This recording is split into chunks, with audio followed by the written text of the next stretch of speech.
Welcome back everyone on English zone channel and आज की class में हम बात करेंगे MCQs related to the two stories about flying, जिसमें हम part first his first flight and black aeroplane जो सेकंड पार्ट है, टू स्टोरीज अबाउट फ्लाइंग से रिलेटेड उसके बारे में इंपॉर्टेंट क्वेश्चंस डिस्कस करेंगे जो कि आपके केवीएस टीजीटी के एग्जाम के लिए इंपॉर्टेंट है। तो ये आपका सिलेबस है केवीएस टीजीटी का और ये क्लास 10th का चैप्टर नंबर 3 है जो आज की क्लास में हम टीजीटी से रिलेटेड क्वेश्चंस डिस्कस करेंगे। तो आंसर देने के लिए आप सभी रेडी रहिएगा और सबसे पहले क्वेश्चन की तरफ चलते हैं। Here we have the number one question, who is the author of his first flight. First flight जो स्टोरी है, टू स्टोरीज अबाउट फ्लाइंग से रिलेटेड, उसमें जो पहली स्टोरी है हिज फर्स्ट फ्लाइट, उसके ऑथर का नेम बताना है, मतलब ये स्टोरी किसने लिखी है। ऑप्शन आंसर ए करेक्ट है, Liam O'Flaherty. Liam O'Flaherty is the author of this story his first flight. Number second question की बात करते हैं। सेकंड क्वेश्चन भी हमारा ऑथर से ही रिलेटेड है। ब्लैक एरोप्लेन जो कि टू स्टोरीज अबाउट फ्लाइंग से रिलेटेड इसका सेकंड स्टोरी है, सेकंड नंबर स्टोरी इस चैप्टर से। तो ये आपका है कि आपको बतानी है कि इसके ऑथर का नाम क्या है जिन्होंने ये स्टोरी लिखी है, black aeroplane. And the answer is option B, Frederick Forsyth. Frederick Forsyth is the correct answer. Option B को हम टिक करेंगे, ऑप्शन बी हमारा यहाँ पे करेक्ट आंसर होगा। अगले क्वेश्चन की तरफ चलते हैं। नंबर 3 क्वेश्चन है, the lesson his first flight is about a pilot, seagull, parrot या पिजन। किससे रिलेटेड है हिज फर्स्ट फ्लाइट जो चैप्टर है, उस लेसन में या उस स्टोरी में किसके बारे में बात की गई है। तो आपका करेक्ट आंसर है ऑप्शन बी, सीगल के बारे में बात करी गई है। Seagull is a kind of a bird, एक बर्ड है जिसकी जो एक डर है, जो एक वो फ्लाइंग से कहीं ना कहीं बहुत ज्यादा एफरेड होता है, बहुत ज्यादा उसको एक तरीके से आप ये कह लो कि वो बहुत ज्यादा मीन्स वो पहली अपनी फ्लाइट या पहली अपनी उड़ान नहीं भरना चाहता है और वो उड़ने से उसको डर लगता है। That's the story about in this chapter, in this lesson, that is his first flight. तो किसके बारे में स्टोरी है? शीगल बर्ड के बारे में स्टोरी है। ऑप्शन बी हमारा यहाँ पे करेक्ट आंसर होगा। अगला क्वेश्चन हम देखते हैं, यहाँ पे नंबर 4 क्वेश्चन को देखते हैं। Why was he afraid to fly? क्यों एफ्रेड है वो फ्लाई करने से, इसके बारे में बात हो रही है, शीगल बर्ड के बारे में बात हो रही है। एंड आंसर आपको बताना है इन चारों ऑप्शन में से। ऑप्शन ए है he was a coward, option B he was afraid his wings will not support him, option C है he was afraid that everyone would judge him, या ऑप्शन डी है both 1 and 2। तो correct जो answer है वो B है हमारा correct answer, क्योंकि उसको लगता है कि उसका जो विंग्स है, जो उसके पंख हैं, वो कहीं ना कहीं उसको सपोर्ट नहीं करेंगे जब वो उड़ने के लिए अपनी उड़ान भरेगा। और वो इसी एक तरीके से इसी डर में है कि वो ट्रस्ट नहीं करता है अपने विंग्स के ऊपर कि उसके विंग्स स्ट्रांग एनफ नहीं है कि वो उड़ने के लायक है और उड़ने में उसकी मदद करेंगे। यही उसका एक डर होता है उस शीगल बर्ड का। जब से उसके जो यंगर बर्ड्स होते हैं, यंगर ब्रदर एंड सिस्टर्स होते हैं, वो उड़ने लगते हैं, वो उड़ने में बिल्कुल नहीं डरते क्योंकि उनको पता होता है कि मेरे विंग्स जो है मुझे सपोर्ट करेंगे उड़ने में। बट यहाँ पे इसके अंदर जो सबसे बड़ा डर है वो यही है, his wings will not support him. Number 5 question देखते हैं। What did his parents threaten him with if he did not flew away? यहाँ पे बात फिर से उसी चैप्टर से, हिज फर्स्ट फ्लाइट से है और शीगल बर्ड के बारे में हो रही है बात। तो आपको बताना है कि उसकी पेरेंट्स ने उसको क्या धमकी दी उस शीगल बर्ड को कि अगर वो नहीं उड़ा, अगर उसने उड़ान नहीं भरी या उड़ने के लिए ट्राई नहीं किया तो उसके पेरेंट्स ने उसको धमकी क्या दी। Option A, to never talk to him, to punish him, to starve him या to abandon him. Option C correct answer होगा, टू स्टार्व हिम, मतलब यहाँ पे होगा कि उसको भूखा रखेंगे। ये उनका था कि हम आपको तुम्हें भूखा रखेंगे, अगर तुमने उड़ान नहीं भरी या तुम उड़ने के लिए ट्राई नहीं करोगे तो तुम्हें किसी तरीके का भोजन, किसी तरीके का फूड नहीं मिलेगा। ये उन्होंने बोला, किसने? पेरेंट्स ने बोला शीगल के। नंबर 6 क्वेश्चन को देखते हैं। Number 6 we have the question, what were his parents teaching his brother and sisters. Brothers and sister को, जो शीगल बर्ड था उसके ब्रदर एंड सिस्टर को उसके पेरेंट्स क्या सिखा रहे थे? To protect the art of flying, to perfect the art of flying, to skim the waves, to dive for fish या ऑल द अबव। तो ऑप्शन डी करेक्ट होगा, to all the above are the correct answer. क्योंकि अगर हम बात करते हैं जो पेरेंट्स उसके सिखा रहे थे सीगल बर्ड को, जो उसके यंगर ब्रदर्स एंड सिस्टर्स थे, वो क्या सिखा रहे थे कि आपको flying is a kind of art, flying is a art for birds, तो आपको इसमें परफेक्ट होना है, पहली चीज। दूसरी, टू स्किम द वेव्स, जो लहरें हैं उस पर किस तरीके से उसको स्किम करना है, उसमें स्विम करना है। और उस थर्ड है टू डाइव फॉर फिश, मतलब जो फिश है जो इस वेव्स में या इस ओशन में जो फिश है, उनको आपको कैसे निकालना है अपने आर्ट ऑफ फ्लाइंग से। तो ये सब चीज, अपने भोजन को कैसे उनको बनाना है उस फिश को, और कैसे उनको उस पानी से निकालना है, और किस तरीके से आप उसको निकाल सकते हो अपने भोजन के रूप में, खा सकते हो उसे जब उसको आप निकाल लोगे। तो ये सब चीजें उसके फादर थे, जो सीगल बर्ड के पेरेंट्स जो थे, parents means mother and father, वो जो उसके छोटे भाई बहन थे उसको ये सब चीजें सिखा रहे थे। बट ये चीजें जो सीगल बर्ड था वो नहीं सीख रहा था, क्योंकि उसको डर था कि मेरे विंग्स मुझे सपोर्ट नहीं करेंगे। अगले क्वेश्चन को देखते हैं, number 7 we have the sight of, यहाँ पे डैश है, maddened him, the sight of his brothers flying maddened him, या the sight his siblings enjoying without him maddened him, the sight of food maddened him, या all the above.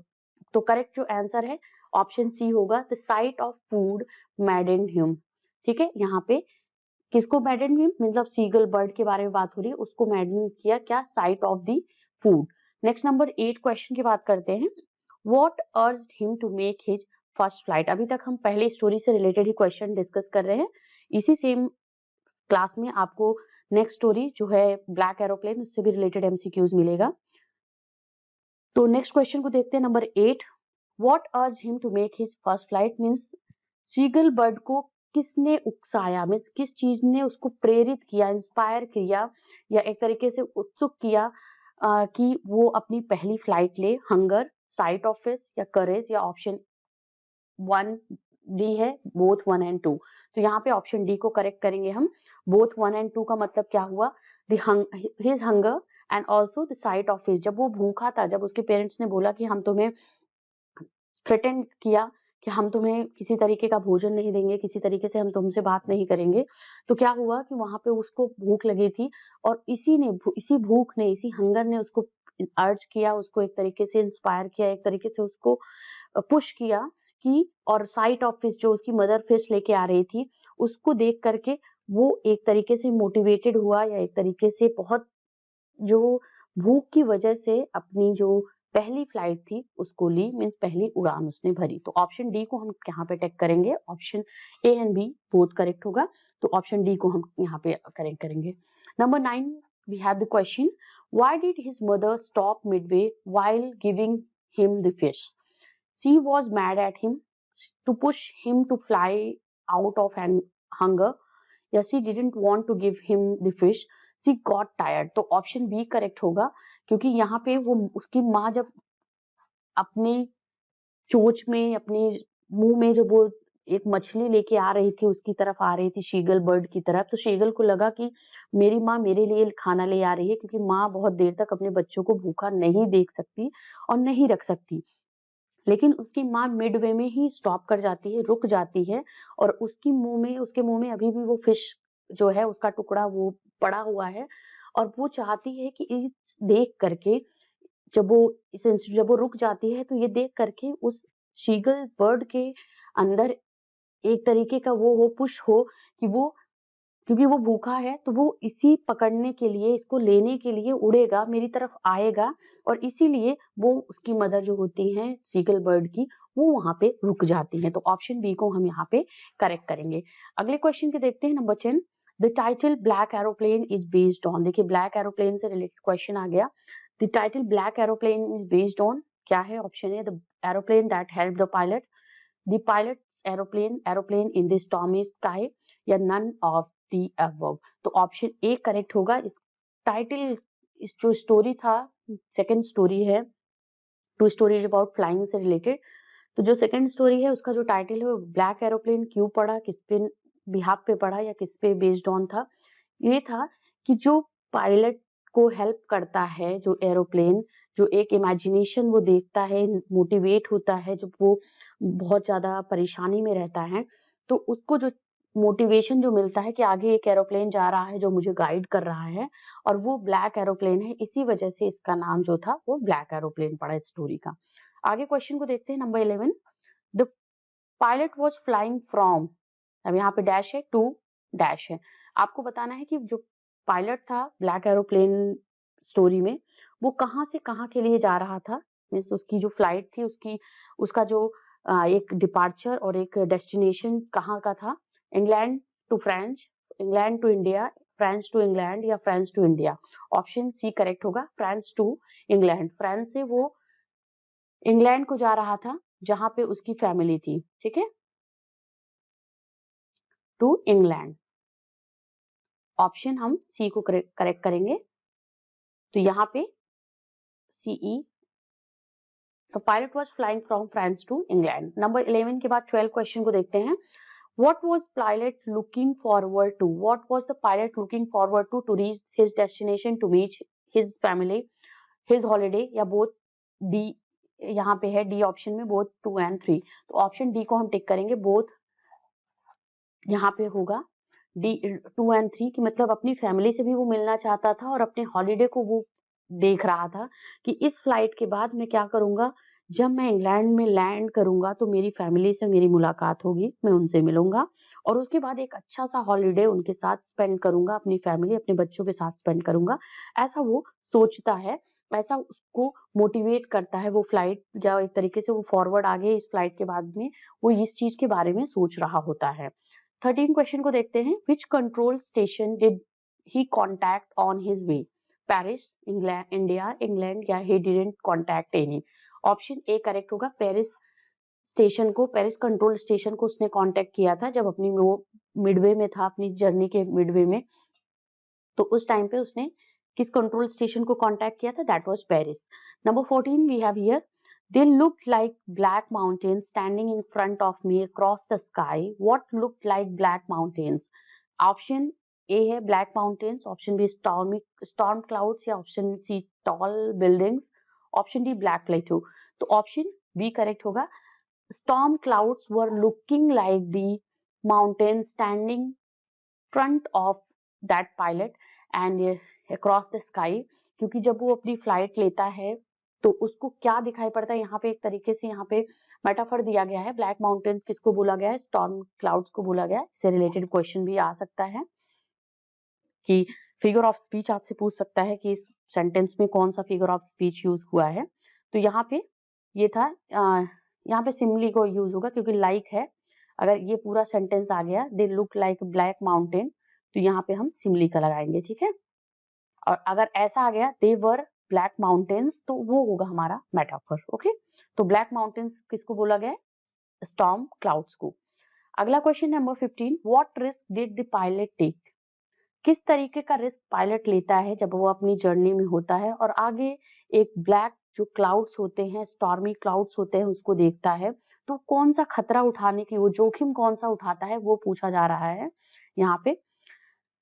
Flying back to Paris, missing the breakfast he desired, he took no risk, flying his old Dakota straight into the storm। तो option D correct होगा, option D की मतलब वो risk क्या लेता है कि वो वापस नहीं जाता है पेरिस की तरफ, जबकि वो चाहता तो पेरिस की तरफ वापस हो सकता था, बट वो नहीं करता है ऐसा, क्योंकि उसके माइंड में सिर्फ क्या चीज चलती रहती है कि मैं अब इस फ्लाइट के बाद अपनी फैमिली से मिलूंगा और एक अच्छी हॉलिडे स्पेंड करूंगा इंग्लैंड में, तो ये चीज होती है, इसी वजह से वो क्या करता है कि he flies his old accord straight into the storm, अपनी उस तूफान में अपनी फ्लाइट को वो ले जाता है, उसकी तरफ वो उड़ता है, मतलब उसी में वो अपना सफर जारी रखता है।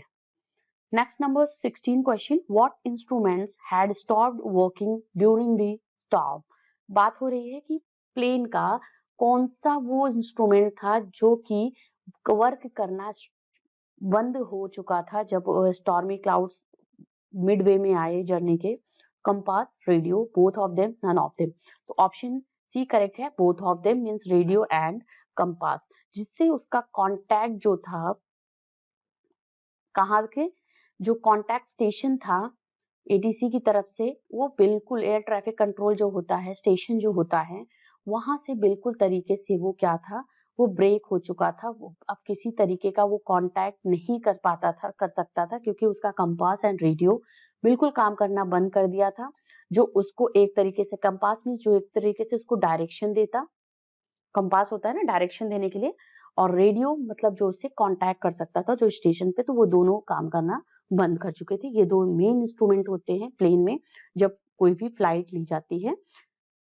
अगले क्वेश्चन नंबर 17 को देखेंगे। What was the pilot not sorry about? What was the pilot not sorry about means किस चीज के लिए वो दुखी नहीं था?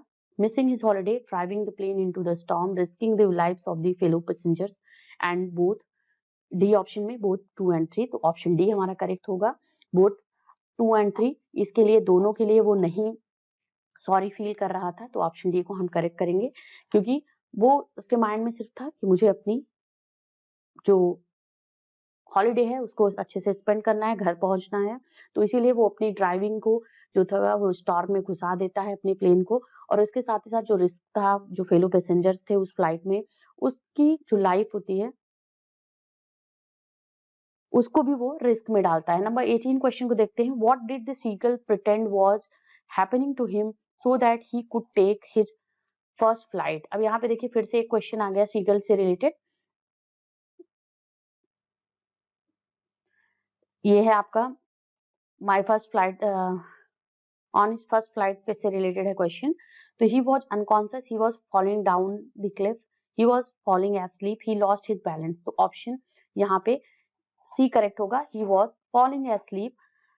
नंबर 19 को देखते हैं। What food did seagull's mother get for it? शीगल की मदर कौन सा फूड लेके आ रही थी उसके लिए? अर्थवॉर्म्स, फिश, इंसेक्ट्स या रोडेंट्स? ऑप्शन बी करेक्ट होगा, फिश की बात हो रही है। ये सब क्वेश्चन बन सकते हैं, तो किसी भी क्वेश्चन को हम स्किप नहीं करेंगे। अगला क्वेश्चन देते हैं। How for was the narrator from Paris when he saw dark clouds in the sky? Means कितनी दूरी पे था वो पेरिस के जो नरेटर है, या जो पायलट, क्वेश्चन यहाँ पे पायलट से भी आ सकता है, तो वो कितनी दूरी पे था जब वो देखता है कि उसके प्लेन के सामने थोड़ी दूर पे डार्क क्लाउड्स आ रहे हैं स्काई में, आसमान में देखता है, तो वो कितनी दूरी पे था पेरिस के? वो था 200 किलोमीटर्स, 100 किलोमीटर्स, 50 किलोमीटर्स या 150? Option D 150 kilometres away. He was 150 kilometres for when he saw dark clouds in the sky. 21 question है, और मुझे जरूर बताइएगा, इसके आगे आपको सेशंस मिलेंगे, इंपॉर्टेंट एमसीक्यूज हम डिस्कस करेंगे, जितने भी आपके सिलेबस में चैप्टर्स इंक्लूडेड हैं केवीएस टीजीटी से रिलेटेड, और उनका एमसीक्यूज का डिस्कशन और स्टोरी हम आपसे इसी चैनल इंग्लिश जोन पे करेंगे। प्लेलिस्ट आपको एंड स्क्रीन पे मिल जाएगी केवीएस टीजीटी इंग्लिश से रिलेटेड, उसको जरूर, उसमें जो वीडियोस इंक्लूडेड हैं अभी तक के अपलोडेड वीडियोस है, जरूर वॉच आउट कर लीजिएगा, क्योंकि सिलेबस चेंज हो चुका है। तो हम कोशिश करेंगे कि मैक्सिमम क्वेश्चंस आपसे, मैक्सिमम जो चैप्टर्स हैं वो आपसे हम डिस्कस कर ले। 21 क्वेश्चन है इसी सिनेरियो में आपका। Which of the pilot instrument stop working? जो हमने बात की, ऑप्शन यहाँ पे बोथ होगा, यहाँ पे ऑप्शन सी को करेक्ट करेंगे, बोथ स्टॉप वर्किंग। ठीक है, यहाँ पे हमने देख लिया है ये। नंबर 22 की बात करते हैं। When the pilot of the black aeroplane asked the narrator to follow him, in which direction did he turn the aeroplane? South, north, east या वेस्ट? तो ऑप्शन बी करेक्ट होगा, नॉर्थ डायरेक्शन में उसने अपने प्लेन को change किया, उसका direction change किया, जो ब्लैक एरोप्लेन को वो फॉलो कर रहा था अपने एक तरीके से इमेजिनेशन में। नंबर 23 है यहाँ पे। Why didn't the pilot turn the aeroplane back towards Paris? He wanted to meet his family. He wanted to go on a holiday. He did not want to miss the breakfast. या he did not like Paris. Option यहाँ पे हम ए को correct करेंगे, यहाँ पे ए correct होगा हमारा। He wanted to meet his family. ठीक है, ऑप्शन ए हम करेक्ट करेंगे इसमें, ऑप्शन सी था, ऑप्शन ए करेक्ट होगा, क्योंकि वो अपनी फैमिली से मिलना चाहता था, इसी वजह से उसने अपना जो प्लेन था उसको क्या था, उसकी फ्लाइट को उसने रोका नहीं या उसको टर्न नहीं किया पेरिस की तरफ। अगला क्वेश्चन है number 24। What was the name of the aeroplane that the pilot was flying? Airbus, Boeing, Dakota या Minnesota? Option C हमारा करेक्ट होगा. Dakota was the name of the aeroplane that the pilot was flying. ऐसे question देखिए आ सकता है, तो ये फिर से यहाँ पे इंक्लूड करा है मैंने इसमें क्वेश्चन आपका इस MCQ सीरीज में. अगला क्वेश्चन देखते हैं. Next one we have here. The pilot was not able to dash anything, see anything, hear, speak या all of them. Option A correct होगा क्योंकि वो ब्लैक क्लाउड्स की वजह से वो कुछ भी देखने में क्या था, असमर्थ था. तो यहाँ पे हम सी को डैश पे फिल करेंगे. अगले क्वेश्चन को देखते हैं हम. Number 26. Why was aeroplane twisting in the air? As it was dark night, as it was stormy night, due to lightning, none of the above. And option B होगा, as it was a stormy night and that's why plane was twisting in the air, क्योंकि तूफान जो था रास्ते में था plane के, और इसी वजह से उसका जो एरोप्लेन था वो जो था वो ट्विस्ट कर रहा था. मीन्स वो एक तरीके से डगमगा रहा था. 27 की बात करते हैं. Select the most appropriate option for the following river, गजल, निबल. तो आपको इसका आंसर बताना है कि इसके निबल के साथ में कौन सा ऑप्शन इसमें जाएगा. च्यू, सेवर या आपका है पैक या गर्ल. इसका मतलब होता है, डिवोर का मतलब जो होता है वो जो होता है तेजी से काम करना, और इसका सिनोनिम जो होगा ये गजल होगा. अब यहाँ पे आपको निबल का मतलब बताना है और इसका सिनोनिम ढूंढना है. तो निबल का मतलब होता है कुतरना होता है, तो किससे, ये आपका होगा पैक, मीन्स चोट से अपने कुतरना होता है. तो यहाँ पे ये आपका आएगा correct. Okay, option C correct होगा. अगला है number 28. Select the correct option to fill the blanks below. Risk का रिस्की हुआ यहाँ पे, तो इसमें कौन सा करेक्ट आएगा. Danger, dangerously, hazard, hazardous, peril, imperilled या कॉशस, प्रिकॉशन. तो यहाँ पे ऑप्शन बी होगा, हैजार्ड, हैजार्डस, ये आपका है करेक्ट यहाँ पे आएगा. 29 क्वेश्चन है. When the speaker say that the sky was empty, he means that the dark clouds had disappeared, the storm had cleared, the moon was behind the cloud या the black aeroplane was gone. तो option D correct होगा क्योंकि हम reference यहाँ पे जो बात कर रहे हैं वो ब्लैक एरोप्लेन के रेफरेंस में बात कर रहे हैं. तो जब एक तरीके से स्टॉर्म जो हट जाता है तो वहां पे क्या होता है, द स्काई वॉज एम्प्टी की मतलब जिस ब्लैक एरोप्लेन की मदद से मैं इस स्टॉर्म को फेस करते हुए या चैलेंज करते हुए आगे बढ़ रहा था, उसके डायरेक्शन में जा रहा था, अब वो डिसअपियर हो गया. मीन्स वो मुझे नहीं दिखा, वो या वो मुझे डायरेक्शन सही बता करके वो जा चुका था. तो ये आंसर करेक्ट होगा ऑप्शन डी. 29 के बाद 30 है. Nobody had come near the young seagull for the last 10 hours, 12 hours, 20 hours या 24 आवर्स. तो ऑप्शन डी करेक्ट होगा 24 आवर्स, क्योंकि वो एक तरीके से पनिशमेंट मिली थी उसके पेरेंट्स के थ्रू कि आप अगर उड़ना नहीं स्टार्ट करोगे या ट्राई नहीं करोगे तो आपके से कोई बात नहीं करेगा. इसलिए यहाँ पे 24 hours is the correct answer, कि उसके पास, शीगल के पास लास्ट 24 आवर्स से उसके पास कोई नहीं गया था उससे मिलने या उससे बात करने. 31 है. The compass was not working and the radio was dead. He lost his patience. He lost his grip. The steering was upset. Option A correct होगा. The radio was dead. Okay. The compass was not working and the radio was dead. ये line है इस question में या इस story में, The Black Aeroplane में. Number 32 we have the lesson his first flight is about. बात हुई, हमने इसके बारे में बात कर ली. ऑप्शन बी करेक्ट होगा. शीगल के बारे में बात हो रही है, बर्ड के बारे में बात हो रही है. ये क्वेश्चन हमने ऑलरेडी डिस्कस कर लिया है. अगला है number 33. The story is about a young dove, seagull, crow या पीकॉक. तो ये ऐसे बन सकता है, ऐसे नहीं क्वेश्चन पूछा जाएगा. द स्टोरी इज अबाउट, ये पूछा जा सकता है his first flight is a story about a young. तो यहाँ पे आप शीगल पे करेक्ट करोगे, ऑप्शन बी पे करेक्ट करोगे. ओके. 34 है. What were his parents teaching his brothers and sisters? आपसे हमने बात कर ली, इसके बारे में भी ऑप्शन डी करेक्ट होगा. All the above, perfect art of flying, skim the waves, light shot, screenshot and to dive for fish and all the above, option D को करेक्ट करेंगे. 35 है. The young seagull had lack of courage, morality, fear या enthusiasm. तो यहाँ पे है courage. की मतलब उसके अंदर साहस की कमी थी। किसकी? क्योंकि फियर कहाँ पे आता है? जब साहस, करेज नहीं होता है। तो इसलिए लैक की बात हो रही है, कमी की बात हो रही है। उसके जो बॉडी लैंग्वेज में किस चीज की कमी थी? दैट वाज करेज, जिसकी वजह से वो उड़ नहीं पाता था, उड़ नहीं पा रहा था, या अपनी विंग्स पे ट्रस्ट नहीं कर रहा था, that they were not strong enough to fly. तो ऑप्शन ए करेक्ट होगा। 36 है, सेलेक्ट दी, ये हमने बात कर ली, ऑब्वियसली ऑप्शन सी करेक्ट होगा, इसको हमने डिस्कस कर लिया है। नंबर 37 भी हमने डिस्कस कर लिया है, हैजार्डस होगा, ऑप्शन बी। तो ये कुछ क्वेश्चंस थे जो आज की क्लास में हमने 2 स्टोरीज अबाउट फ्लाइंग से रिलेटेड डिस्कस करी, जिसमें 2 स्टोरी को हमने डिस्कस किया। The first was his first flight and the second was black aeroplane. इन दोनों स्टोरीज से रिलेटेड इंपॉर्टेंट एमसीक्यूज जो आपके एग्जाम पॉइंट ऑफ व्यू से इंपॉर्टेंट है, केवीएस के, टीजीटी के एग्जाम के लिए, उसका डिस्कशन किया। नेक्स्ट क्लास में हम नेक्स्ट आपका चैप्टर जो है वो पिक करेंगे और उससे रिलेटेड एमसीक्यूज और उसकी स्टोरी को डिस्कस करेंगे इसी चैनल इंग्लिश जोन पे। तो thank you everyone for watching this. और यहाँ पे आपको एंड स्क्रीन पे दिख रहा होगा, ये आपका प्लेलिस्ट है केवीएस टीजीटी से।